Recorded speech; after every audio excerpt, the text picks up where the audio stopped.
মধু মধু রসমালাই রসমালাই, মধু রসমালাইয়ের দিন শেষ, তরমুজের বাংলাদেশ।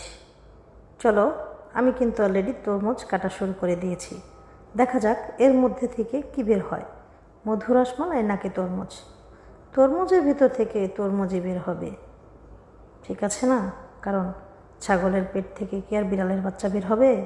সো তরমুজের পেট থেকে তরমুজই বের হবে, রসমালাইয়ের মধু থেকে আসবে। সো মধু রসমালাই এখন বাদ, এখন শুধু তরমুজ। কিন্তু ভাই রে ভাই, এত শক্ত কেন? কাটতেই পারছি না। ওয়াও, এত শক্ত! তরমুজওয়ালা ভাই যারা বিক্রি করে তরমুজ, তারা কি সুন্দর তাড়াতাড়ি করে কেটে ফেলে, বাট আমরা কেন পারি না? অনেক শক্ত লাগে, কাটতেই পারছি না একদম। বুঝতে পারছি না, গায়ে মনে হয় জ্বর নেই, হাতে মনে হয় জ্বর নেই, তাই কাটতে পারছি না। এটাই তো মনে করছো তোমরা? আমি তো হার মানবো না। তরমুজ আজকে আমি কেটেই ছাড়বো, আর এটাকে খেয়েই ছাড়বো। কোনো রক্ষা নেই, কোনো পার পাবে না। আজকে কাটবো এবং খাবো। অলরেডি কেটেও ফেলেছি।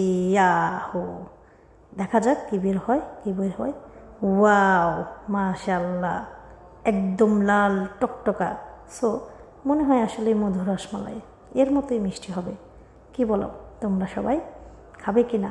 নাও নাও নাও নাও, খাও সবাই। এই তো তোমাদের জন্য এই পিস দেব না। খাও খাও খাও, সবাই খাও। দেব না। বডি